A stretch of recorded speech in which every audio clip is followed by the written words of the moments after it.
देखो बच्चों, चैप्टर का नाम है एसिड बेस एंड सॉल्ट।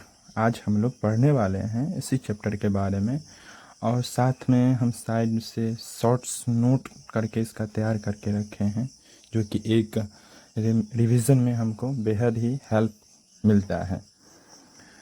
तो चैप्टर का नाम था एसिड बेस एंड सॉल्ट, जो कि सेकेंड चैप्टर है। तो देखो, हम लोगों ने एसिड बेस और सॉल्ट के बारे में थोड़ा कुछ बहुत पहले भी पढ़ चुके हैं। उसी बेसिस पे हम लोग जानते हैं कि एसिड जो है ना, टेस्ट में कैसा होता है, तो सॉर होता है, और ये एसिड जो है ब्लू को रेड कर देता है। बेस जो है टेस्ट में बाइटर होते हैं, और ये रेड को ब्लू में चेंज कर देता है। वहीं लिटमस एंड टर्मेरिक जो है वो क्या है, एक नेचुरल इंडिकेटर का काम करता है। सिंथेटिक इंडिकेटर जो है वो कौन कौन सा है, मिथाइल ऑरेंज एंड फिनोप्थिलीन। अब हम लोग ये भी जानेंगे कि लिटमस एसिड में डालने से क्या कलर चेंज हो जाता है, और बेस में डालने पे इंडिकेटर को डालने से किस कलर में चेंज हो जाएगा, हम लोग ये भी जानते हैं। लिटमस जो कि एसिड में डालने पे रेड हो जाएगा और बेस में डालने पे ब्लू हो जाएगा। वहीं मिथाइल ऑरेंज जो है वो एसिड में डालने से रेड ही होगा और बेस में डालने से येलो कलर हो जाएगा, चेंज हो जाएगा। फिनोप्थिलीन एसिड में डालने से कलरलेस हो जाता है, वहीं पे बेस पे डालने से पिंक हो जाएगा। और टर्मेरिक जो कि एसिड में डालने से क्या होगा, येलो ही रहेगा, मतलब कि नो चेंज होगा। बेस रेड ब्राउन हो जाएगा, वहीं पे बीट रूट जो है रेड वायलेट हो जाएगा और बेस में डालने पे येलो हो जाएगा। रेड कैबेज लीफ जो है एसिड में डालने पे रेड वायलेट ही रहेगा और बेस में डालने पे ग्रीन रहेगा। कुछ एक्स्ट्रा जो कि चाइना रोज के बारे में भी हम लोग जान लेते हैं, ये मैग्नेटा कलर का हो जाता है एसिड में डालने पे, और वहीं बेस में डालने पे ग्रीन कलर हो जाता है। अच्छा, हम आगे ये भी पढ़ेंगे कि मेटल जो है ना, जब ऑक्साइड का फॉर्म बनता है, यानी मेटल जब ऑक्सीजन के साथ रिएक्शन कर लेता है तो मेटल ऑक्साइड हो जाता है। यानी कि जैसे एक एग्जांपल के लिए कॉपर ऑक्साइड हो गया। ये नेचर में जो है ना बेसिक के फॉर्म में होता है। नॉन मेटल ऑक्साइड जो है जैसे कि CO2, SO2, ये सभी एसिडिक नेचर होता है। तो हम लोगों को याद रखना होगा कि मेटल ऑक्साइड जो है ना वो बेसिक इन नेचर होता है और non metal oxide acidic nature होता है। जो बात हमने अभी आप लोगों को बताए हैं वो यहाँ पे लिखा भी है कि acid are sour in taste and change in the colour of blue litmus को टू रेड में चेंज कर देगा। वहीं पे बेस जो है टेस्ट में बेटर होता है, और ये कलर जो चेंज करता है रेड लिटमस को ब्लू में चेंज कर देता है। कुछ जो है जैसे कि बेसिक फॉर्म में होता है, जैसे सॉप हो गया, सर्फ हो गए, ये सब जो हम लोग यूज करते हैं ये सब क्या होता है, बेसिक इन नेचर होता है। ठीक है, आइए और कुछ इम्पोर्टेंट बात है इसमें, जैसे कि लिटमस सॉल्यूशन जो है ये एक्चुअल में पर्पल डाई कलर का होता है, और ये एक्सट्रैक्ट कहाँ से किया जाता है, तो लाइकेन के प्लांट से। लाइकेन जो कि एक थैलोफाइटस ग्रुप से बिलोंग करता है।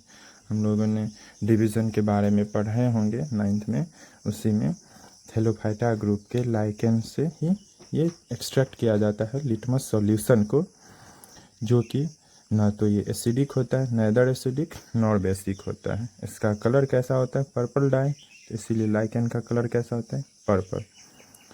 कुछ नेचुरल मटेरियल्स इंडिकेटर का बात करें तो जैसे कि रेड कैबेज हो गया, लीव्स हो गए, टर्मेरिक हो गया।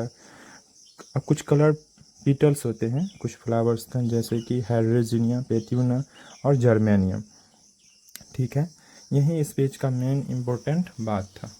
तो आप लोगों ने देखा। अब हम बढ़ते हैं understanding the chemical properties of acid and bases. जैसे कि हम देखते हैं कि हम लोगों ने कुछ इसमें पूछा है कि इंडिकेटर ऐसा चीज़ होता है जो कि सब्सटेंस को ये बता देता है कि वो एसिडिक है या बेसिक, वो कलर चेंज होने से पता चल जाता है इंडिकेटर के हेल्प से। लेकिन यहाँ पे बोलता है कि समटाइम्स क्या आता है कि कुछ सब्सटेंसेस ऑर्डर चेंज होते हैं इन एसिडिक या बेसिक मीडिया में, जिसके हम ऑर्डर से पता कर लेते हैं कि वो एसिडिक है या बेसिक है। तो ऐसे चीज़ को हम ऑल्फैक्टरी इंडिकेटर्स कहते हैं। तो ऑल्फैक्टरी इंडिकेटर्स का एग्जांपल क्या सब होगा? तो ऑल्फैक्टरी इंडिकेटर्स का एग्जांपल होगा वैनिला, ओनियन एंड क्लोव्स। ये सभी क्या हैं? एक ऑल्फैक्टरी इंडिकेटर्स हैं जो हम अपने ऑब्जर्वेशन के बेसिस पे ये बता सकते हैं कि वो एसिडिक है या बेसिक है। अब आपसे एक क्वेश्चन पूछा जा रहा है कि how do acid and bases react with metals. इसमें था क्या कि एसिड और बेस जब रिएक्ट करेगा मेटल के साथ तो क्या चेंजेस लाएगा। तो यहाँ पे एक रिएक्शन दिया हुआ है कि जो कि जिंक ग्रेनुल्स जो है ना वो डाइल्यूट सल्फ्यूरिक एसिड के साथ जब मिलाया जाता है तो हाइड्रोजन गैस रिलीज होता है। हम लोग अभी देखेंगे जहाँ पे ये हाइड्रोजन गैस जो है ना बर्न कर लेता है, मतलब कोई भी हम इसके पास कैंडल ले जाने पे ये एक पॉपअप साउंड सुनाई देता है। ध्यान रखना होगा हम लोगों को ये चीज़। जैसे यहाँ पे हम देखते हैं कि एसिड को जब हम मेटल के साथ एसिड को जब हम मेटल के साथ रिएक्ट करवाते हैं तो क्या सब बनेगा? तो सॉल्ट बनेगा और हाइड्रोजन गैस बनेगा। जैसे एसिड एग्जांपल के लिए HCl और मेटल में सोडियम, ये दोनों जब भी आपस में रिएक्शन होगा तो इसका मेटल का सोडियम और इसका क्लोरीन आपस में मिल करके NaCl बन जाता है और हाइड्रोजन गैस रिलीज होता है। यही हाइड्रोजन गैस जब रिलीज होता है ये इसके पास आग थोड़ा सा आग ले जाने पे यह एक पॉपअप साउंड सुनाई देता है। जो एक साउंड निकलता है तो उसी को हम क्या बोलते हैं? पॉपअप साउंड बोलते हैं। आगे है, अभी देखे थे हम लोग ने एसिड को जब मेटल के साथ रिएक्ट करवाते हैं तो salt plus hydrogen gas release होता है।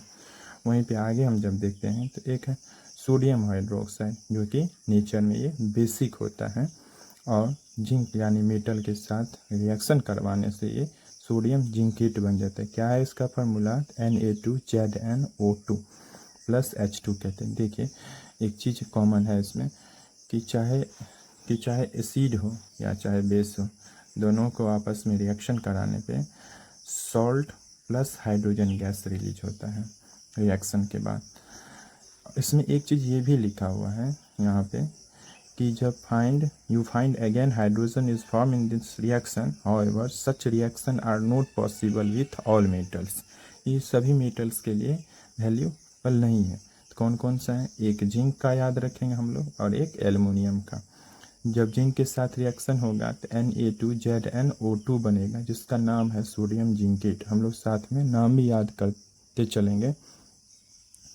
और यदि एल्युमिनियम के साथ रिएक्शन होगा तो एल्युमिनियम AlONa3 बन जाएगा प्लस H2, ये रिलीज होगा। अब आगे है कि यदि हम लोग metal carbonate and metal hydrogen carbonate के साथ रिएक्ट करवाते हैं विथ एसिड के तो क्या चीज़ बनेगा? तो देखते हैं क्या बनेगा।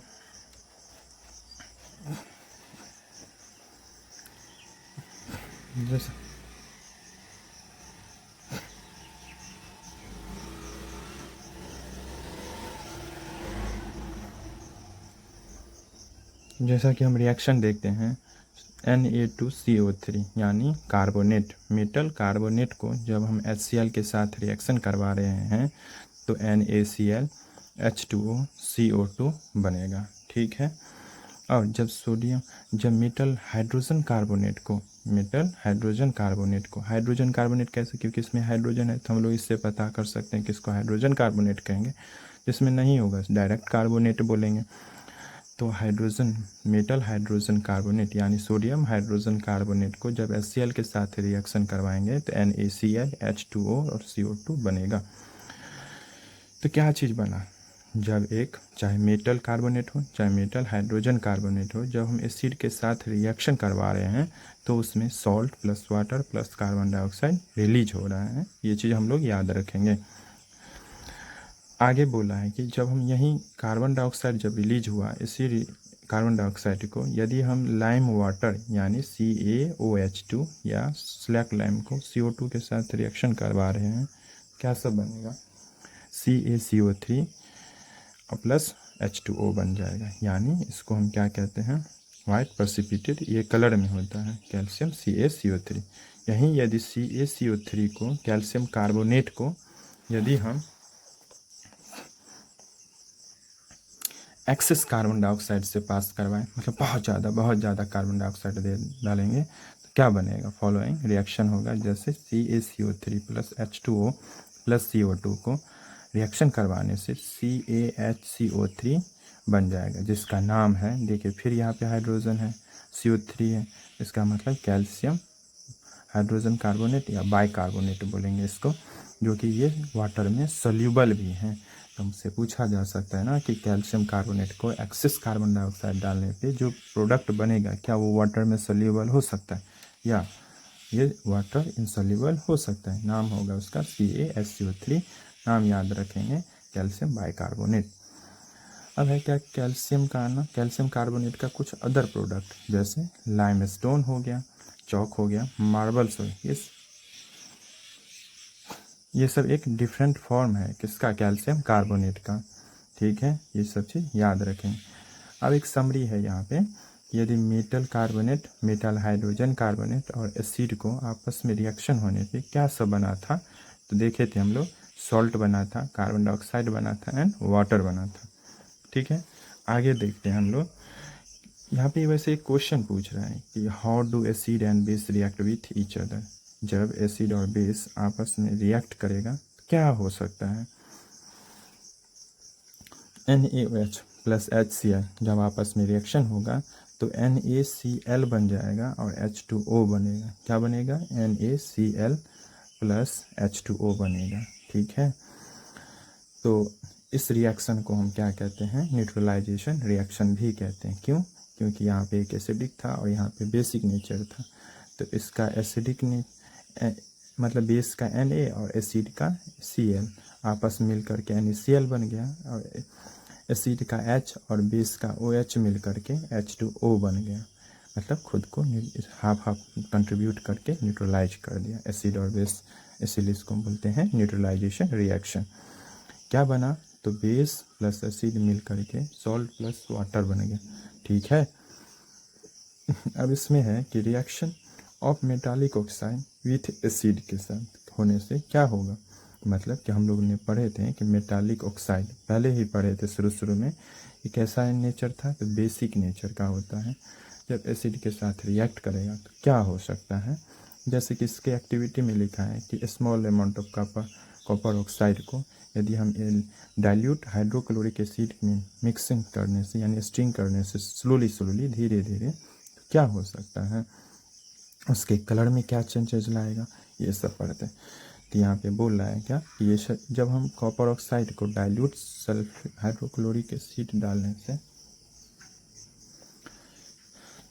डालने से क्या हो जाएगा, तो हम लोगों ने जब कॉपर ऑक्साइड को हम क्या करते हैं, डाइल्यूट हाइड्रोक्लोरिक एसिड से स्लोली स्ट्रिंग करेंगे, मिलाएंगे, तो क्या हो सकता है, तो सॉल्यूशन बोला है कि नोटिस करोगे तो बिकम्स ब्लू ग्रीन कलर हो जाएगा एंड द कॉपर ऑक्साइड जो होगा ना वो डिज़ोल्व हो जाएगा, जिससे कलर क्या चेंज हो जाएगा, ब्लू ग्रीन हो जाएगा।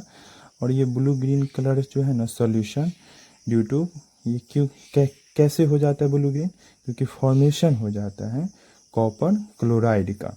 ये 2 क्या लिखा हुआ है, यहाँ पे दिखा रहा है कि कॉपर जो है ना जिसका ऑक्सीडेशन स्टेट 2 होगा। ठीक है, अब नहीं समझ में आया होगा तो रिएक्शन से देख लेते हैं कि जब हम कॉपर ऑक्साइड को, यानी इसका अदर्स नेम किप्रिक ऑक्साइड भी बोलते हैं, जिसका ऑक्सीडेशन स्टेट +2 है। कैसे, तो देखेंगे साइड से ऑक्सीडेशन स्टेट निकालना, तो कॉपर ऑक्साइड प्लस HCl को रिएक्शन करवाने पे CuCl2 बन जा रहा है और H2O बन जा रहा है। यही CuCl2 जिसे हम कॉपर क्लोराइड बोले थे, जिसका कलर क्या हो जाता है, ब्लू ग्रीन हो जाता है, ध्यान में रखेंगे। मेटल ऑक्साइड को यदि हम एसिड के साथ रिएक्ट करवा रहे हैं तो सॉल्ट प्लस वाटर बन रहा है, तो यही बना सॉल्ट प्लस वाटर बन गया। तो याद रखेंगे। एक और एग्जांपल, जैसे कॉपर ऑक्साइड को जो कि ब्लैक इन कलर होता है, जिसको H2SO4, ये भी क्या है, एसिड है और नाम है इसका सल्फ्यूरिक एसिड। जब इसको रिएक्शन करवाते हैं तो कॉपर सल्फेट बन जाता है, यानी CuSO4 बन जाता है, जो कि ब्लू होता है सॉलिड फॉर्म में, प्लस H2O रिलीज हो जाता है। तो यही कुछ एग्जाम्पल था जिसको याद रखेंगे। आगे बढ़ते हैं।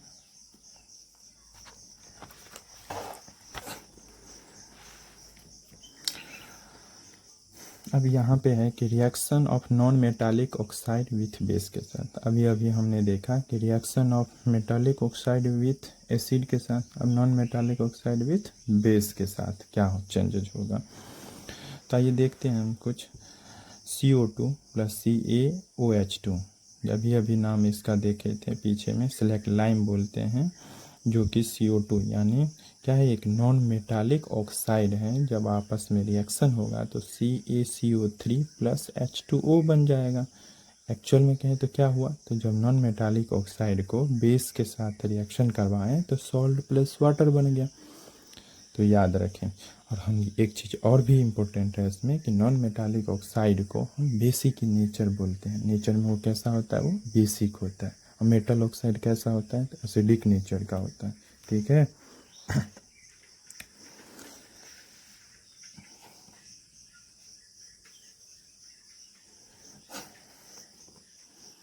अब यहाँ पे एक चीज़ और है कि what do all acids and all base have in common हो, तो क्या हो सकता है। मेन इम्पोर्टेंट जो बात है यहाँ पे है कि जब एक बल्ब स्टार्ट होता है glowing, case acid as shown in figure, but you have observe, जैसे ग्लूकोज, अल्कोहल सॉल्यूशन, ये सभी क्या होता है, डू नॉट कंडक्ट इलेक्ट्रिसिटी। क्यों, याद रखेंगे कि कुछ ऐसे सॉल्यूशन है जो कि क्या होता है कि कंडक्ट नहीं करता है इलेक्ट्रिसिटी को। ग्लूकोज एंड अल्कोहल का सॉल्यूशन ये सभी क्या होता है, नहीं करता है। यहाँ पे आप पढ़ सकते हैं थोड़ा सा, यहाँ पे लिखा हुआ है कि कैटायन जो है ना वो प्रेजेंट होता है एसिड में, जो कि H पॉजिटिव के फॉर्म में। यही एसिड प्रोड्यूस करता है एक हाइड्रोजन आयन जो कि H पॉजिटिव एक्वस के फॉर्म इन सॉल्यूशन में। वो रिस्पॉन्सिबल होते हैं एसिडिक प्रॉपर्टीज को दिखाने के लिए। ठीक है।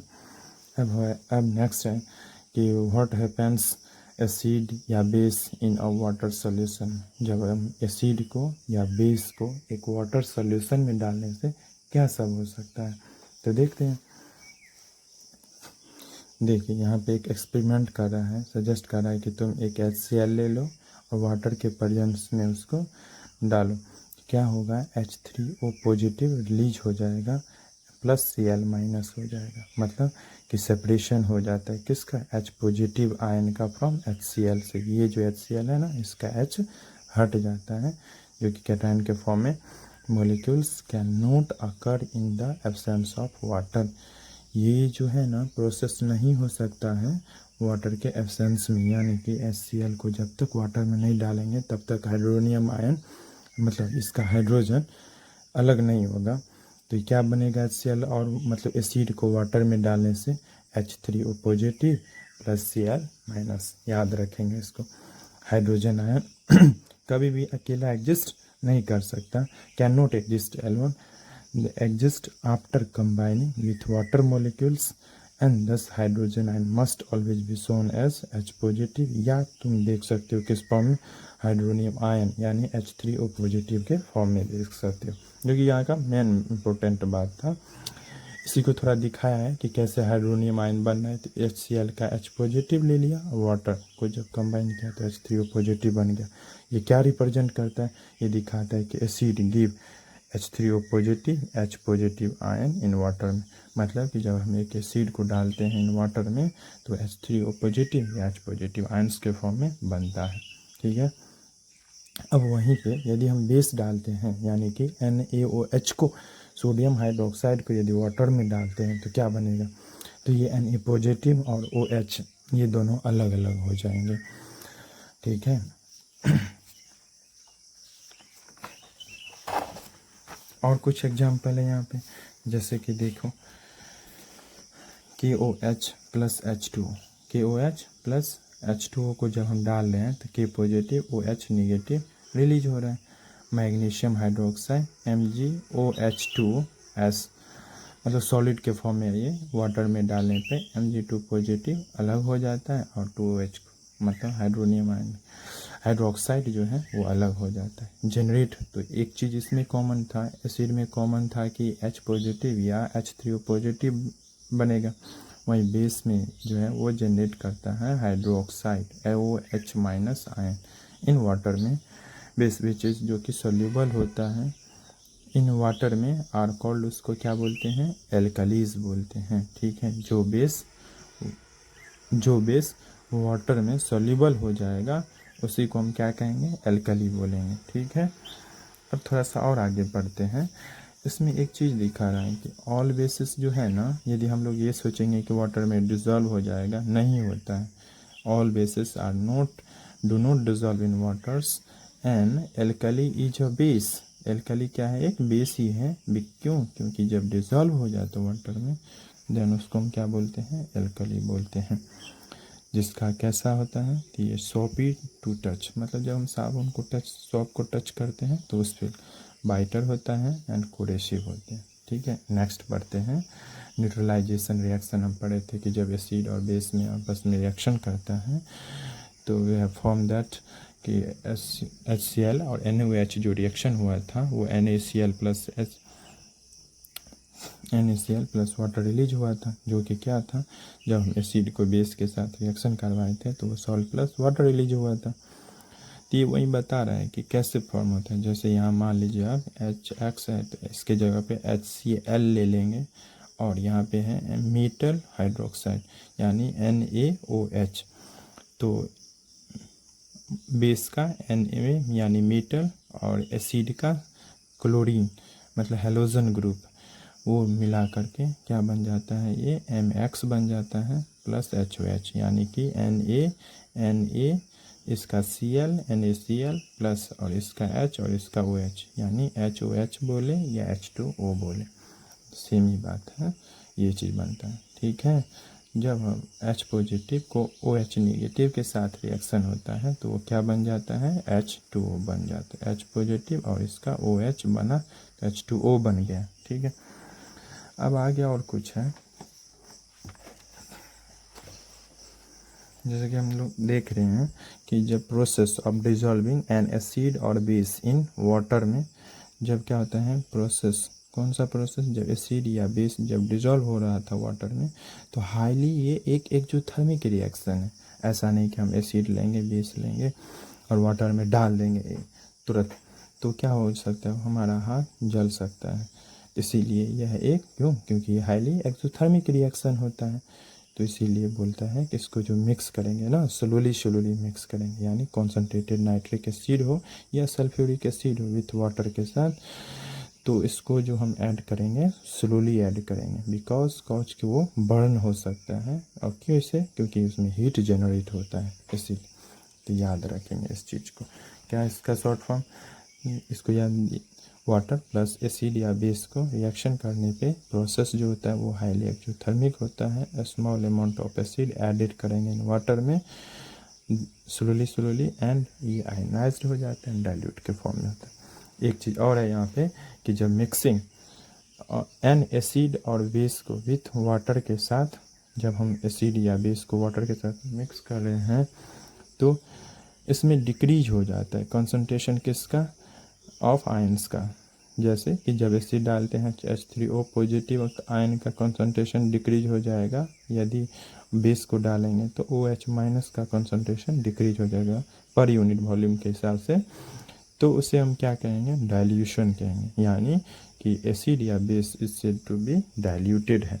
कैसे, क्यों डाइल्यूटेड, क्योंकि उस कंसंट्रेशन में आयंस का जो है डिक्रीज हो जाएगा। ठीक है, और आगे पढ़ते हैं कुछ। एक हम लोग लिखा हुआ देखते हैं, कहीं पे कंसंट्रेटेड होता है कहीं पे डाइल्यूट कंसंट्रेटेड लिखा होता है कहीं पे डाइल्यूट लिखा होता है। कंसंट्रेटेड में एसिड का मतलब होता है हाई क्वांटिटी में एसिड होता है इन सॉल्यूशन, और डाइल्यूट मीन्स कि लो क्वांटिटी ऑफ आयंस होता है इन वाटर में, तो इसको हम डाइल्यूट एसिड कहते हैं। हाई अमाउंट में होगा तो कंसंट्रेटेड एसिड कहेंगे। नेक्स्ट बढ़ते हैं, यहाँ पे लिखा हुआ है कि how strong are acid and base solution. जब हम इतना सारा चीज़ पढ़ चुके हैं कि एसिड होता है, एसिड को ये रिएक्शन कराते हैं मेटल ऑक्साइड के साथ, बेस के साथ, जो सब चेंज हो रहा था, कैसे पता करेंगे कि कौन सा एसिड या कौन सा बेस कितना स्ट्रॉन्ग है और कितना वीक है? तो कुछ जानते हैं, आइए। यहाँ पे एक जो चीज़ है, जैसे कि हम लोग सुने होंगे पीएच वैल्यू या पीएच स्केल सुने होंगे, जो कि सबसे फर्स्ट पीएच स्केल जो है ना, स्टैंड फॉर पी का मीन्स पोटेंट, पोटेंट का मतलब पावर होता है। क्या होता है यहाँ पे? पावर, जो कि एक जर्मन साइंटिस्ट ने दिए थे। पीएच स्केल जो है ना, वो मेजर करता है पीएच जनरली फ्रॉम, जो कि वेरी एसिडिक होगा, या तो एसिडिक या तो वेरी एल्कलीन हो सकता है। यानी 0 से, इसमें आओ देखते हैं इसका टेबल, 0 से ले करके 14 तक ये नंबर होता है। इसमें बीच में 7 होगा। 7 के नंबर पे जो आएगा वो न्यूट्रल होगा, मीन्स कि वो ना तो एसिडिक है ना ही वो बेसिक है, इसीलिए उसको क्या बोलते हैं? न्यूट्रल। ठीक है। अब यदि 7 से लो होगा तो जितना ज़्यादा लो होते जाएगा उतना ज़्यादा एसिडिक नेचर इंक्रीज होते जाएगा, और 7 से जितना ज़्यादा होगा 14 के आसपास जाएगा तो उतना ज़्यादा बेसिक नेचर होगा, यानी बेसिक नेचर उसका इंक्रीज करेगा। ठीक है। अगर बेसिक नेचर इंक्रीज करेगा तो उसका H पॉजिटिव आयन का कॉन्सेंट्रेशन जो है ना, वो डिक्रीज करेगा। क्यों? क्योंकि बेसिक का जो चीज़, जैसे कि सोडियम हाइड्रोक्साइड NaOH, जिसको हम बेस बोलते हैं, उसमें कौन सा आयन होता है? OH आयन होता है। एसिड में H पॉजिटिव हम पढ़े थे अभी अभी कि H पॉजिटिव या H3O पॉजिटिव आयन्स होता है। तो एसिड को इंक्रीज होने के लिए क्या इंक्रीज होना पड़ेगा? H पॉजिटिव आयन का कंसंट्रेशन इंक्रीज होना पड़ेगा। तो इसीलिए हम लोग देखते हैं कि एसिड को यदि इंक्रीज करता है तो इसका मतलब कि H पॉजिटिव आयन जो है ना कंसंट्रेशन में, वो भी इंक्रीज करेगा। और बेसिक में क्या इंक्रीज करेगा? तो OH नेगेटिव का आयन कंसंट्रेशन इंक्रीज करेगा। ठीक है, आगे देखते हैं यहाँ पे। इसीलिए यहाँ पे लिखा हुआ है कि pH जनरली फ्रॉम 0 लिखा है ना, 0, जो कि वेरी एसिडिक होगा। यदि 14 हो जाएगा तो वेरी एल्कलीन होगा। यहाँ पे लिखा भी है कि हाइयर द हाइड्रोनियम आयन, यानी H3O पॉजिटिव आयन कंसंट्रेशन होगा तो लोअर हो जाएगा pH वैल्यू। उसका pH वैल्यू क्या हो जाएगा? कम हो जाएगा। pH का वैल्यू यदि 7 है तो उसको हम न्यूट्रल सॉल्यूशन बोलेंगे। अब लेस देन 7 है तो उसको हम एसिडिक बोलेंगे। यदि pH का वैल्यू इंक्रीज फ्रॉम 7 से लेकर के 14 के बीच में है तो इसका मतलब वो बेसिक है। इसका क्या फंडा है कि increase in OH negative concentration in the solution. इसको इतना नहीं पढ़ना है, हम इसको आपको शॉर्ट में दिखाते हैं, जो कि ये ज़्यादा इम्पोर्टेंट है पढ़ने के लिए। याद रख लेंगे कि स्ट्रॉन्ग एसिड जो है ना, जैसे कि HCl, HNO3, H2SO4, ये सभी क्या है? एक स्ट्रॉन्ग एसिड है। वीक एसिड कौन है? CH3COOH वीक एसिड है, एसिटिक एसिड बोलते हैं इसको। H2CO3 जिसको हम कार्बोनिक एसिड बोलते हैं, या H3BO3 बोरिक एसिड बोलते हैं, ये सभी क्या है? एक वीक एसिड का एग्जाम्पल है। और स्ट्रॉन्ग बेस भी हमको देखना है, तो स्ट्रॉन्ग बेस जैसे कि NaOH, KOH स्ट्रॉन्ग बेस है, और वीक बेस जैसे कि NH4OH, CaOH2, MgOH2, ये सभी क्या है? वीक बेस है। आगे देखते हैं। अभी अभी हम लोगों ने देखा था कि जब हम H3O पॉजिटिव का कंसंट्रेशन यदि इंक्रीज करेगा तो pH वैल्यू क्या करेगा? डिक्रीज हो जाएगा, जिससे ये पता चलेगा कि एसिडिक कैरेक्टर हमको इंक्रीज कर रहा है। यानी H3O पॉजिटिव को इंक्रीज करने से हमारा एसिडिक कैरेक्टर इंक्रीज होगा, लेकिन वहीं पे pH वैल्यू डिक्रीज होगा। क्यों? कैसे? तो देखो, जितना ज़्यादा pH वैल्यू लो होगा उतना ज़्यादा एसिडिक होगा। और ये कब हो सकता है? जितना ज़्यादा H3O पॉजिटिव आयन का कंसंट्रेशन ज़्यादा होगा। इसीलिए थोड़ा याद रखना है कि H3O पॉजिटिव इंक्रीज करने से एसिडिक कैरेक्टर इंक्रीज करता है, बट pH वैल्यू डिक्रीज करेगा। जितना ज़्यादा कम होगा तभी एसिडिक होगा। इसीलिए H पॉजिटिव इंक्रीज करेगा तो एसिडिक कैरेक्टर इंक्रीज करेगा, लेकिन वहीं pH वैल्यू क्या हो जाएगा, लो होता जाएगा, तब ना पता चलेगा कि कितना एसिडिक है। और H पॉजिटिव को डिक्रीज होने से क्या होगा, तो बेसिक नेचर इंक्रीज करेगा। याद रखिएगा, इस सब को शॉर्ट फॉर्म में लिख लेना है। और इम्प्योर वाटर जो होता है ना, उसमें हाइड्रोजन का जो कॉन्सेंट्रेशन होता है 10 का पावर याद रखेंगे -7 होता है, यानी pH का वैल्यू 7 होता है। ठीक है।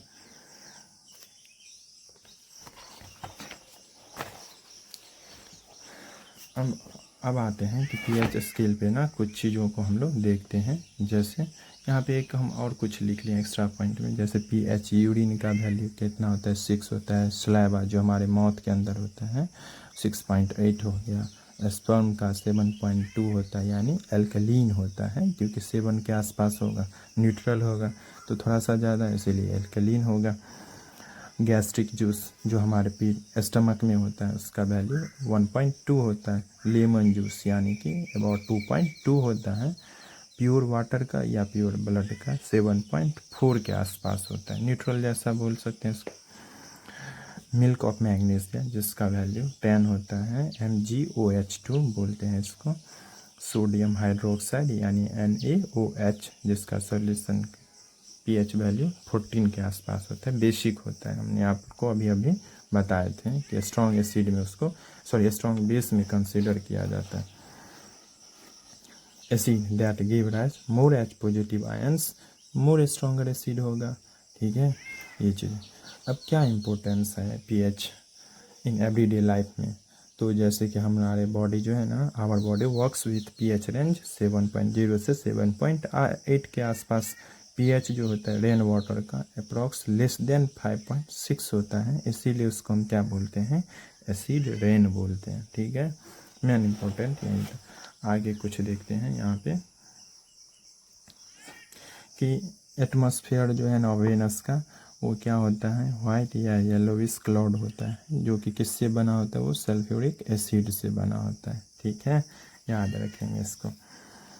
ठीक है कि यहाँ पे pH in our digestive system में, जब हम लोग खाना नहीं खाते हैं तो ओवर क्या हो जाता है, प्रोड्यूस हो जाता है एसिड, जिसके कॉजेस क्या होता है, पेन होता है या इरिटेशन होने लगता है। तो उसी को न्यूट्रलाइज करने के लिए हमने अभी पढ़ा था कि एसिड को न्यूट्रलाइज करने के लिए बेस चाहिए, तो इसीलिए पीपल यूज़ करता है बेसिस कॉल, जिसको हम क्या बोलते हैं, एंटा एसिड कहते हैं। यानी कौन सा केमिकल यूज करते हैं, मैग्नीशियम हाइड्रोक्साइड, जिसको मिल्क ऑफ मैग्नीशिया बोलते हैं। अभी अभी देखे थे pH वैल्यू इसका 10 होता है। ठीक है, pH चेंज होता है कॉजेज टूथ डीके। यदि हमारा वैल्यू हमारे माउथ के अंदर का pH मान यदि चेंज हो जाए, यदि एसिडिक हो जाए, टूथ डीके स्टार्ट होता है कब, जब pH वैल्यू लोअर हो जाता है 5.5 के से नीचे चला जाएगा। तो जो हमारा टीथ जो वाइटिस पार्ट होता है, जिसको हम इनामेल बोलते हैं, वो किससे बना होता है, कैल्शियम फॉस्फेट से। एक एक्स्ट्रा पॉइंट याद रखना है कि बोन किससे बना होता है, कैल्शियम एंड फॉस्फोरस से बना होता है। ठीक है, जो कि ये क्या होता है, इनामिल जो है वो कैल्शियम फॉस्फेट से बना होता है, जिसको धीरे रिमेनिंग मतलब कि मौत से प्रोड्यूस होता है एसिड होना, बाय डिग्रेडेशन करता है शुगर एंड फूड पार्टिकल्स को रिमेनिंग इन द माउथ में आफ्टर ईटिंग होने के बाद। और ये जो है ना prevent this clean mouth after eating food using toothpaste. Generally क्या होता है, टूथपेस्ट जो कि एक बेसिक नेचर का होता है, इसीलिए हम लोगों को क्लीन करते रहना चाहिए, जिससे क्या होता है, वो एसिड को हमेशा न्यूट्रलाइज कर देता है और प्रिवेंट करता है, बचाता है टूथ डिके होने से। Self defence of by animals and plants through chemical welfare warfare. कैसे हम एक कोई भी मान लीजिए एंट हो गया या बी स्टिंग हो गया करता है, तो कैसे उससे हम बच सकते हैं। तो जो कि बी स्टिंग हो गया तो वो एक एसिड रिलीज करता है, जिससे काजेस क्या होता है कि पेन और इरिटेशन होना शुरू हो जाता है। जैसे कि बेकिंग सोडा हो गया, ऑन स्टंग एरिया पे हम क्या करेंगे, लगाने से बेकिंग सोडा यानी NaSO3 लगाने से वो क्या था, हमको रिलैक्स महसूस हो सकता है। नीटेल स्लीव जो होता है ना, वो इंजेक्ट करता है मिथेनोइक एसिड, यानी चींटी वो मिथेनोइक एसिड इंजेक्ट कर देता है बाइट करने से, कॉजिंग क्या होता है, फिर बर्न होने लगता है पेन, तो उसको भी न्यूट्रलाइज कर सकते हैं। कैसे, तो देखते हैं आगे। ये देखते हैं, यहाँ पे एक चीज़ बताया हुआ है कि नीटिल जो है ना एक हार्वेसियस प्लांट होता है जो कि ग्रो करता है कहाँ पे, फील्ड में। और इसको हम न्यूट्रलाइज करने के लिए ना एक डॉग प्लांट लगा, डॉग प्लांट को रगड़ने से, रब करने से वो रिलैक्स महसूस हो सकता है। आइए हम जानते हैं कुछ एक्स्ट्रा पॉइंट। कुछ नेचुरल जिनमें जो अकरिंग एसिड होता है, विनेगर जो कि एसिटिक एसिड रिलीज करता है, ऑरेंज में हमको सिट्रिक एसिड मिल जाता है, और लेमन में भी हमको सिट्रिक एसिड मिल जाता है। मिल्क यानी कर्ड के फॉर्म में जब होता है उसमें लैक्टिक एसिड होता है, good for health. And tamarind जो होता है ना वो टार्ट्रिक एसिड रिलीज करता है, वहीं पे एंटेस्टिंग मिथेनोइक एसिड रिलीज करता है। नीटे अभी पढ़े टेस्टिंग जो कि मिथेनोइक एसिड रिलीज कर देता है। टोमेटो या स्पिंच जिसमें ऑक्जेलिक एसिड होता है। एक एक्स्ट्रा एप्पल में मैलिक एसिड होता है, याद रखेंगे। और इसका नेक्स्ट पार्ट जो कि pH ऑफ सॉल्ट है, और भी बहुत सारा चीज़ है जो कि हम लोग ये सब चीज़ भी हम आगे देखेंगे, ठीक है, नेक्स्ट पार्ट में।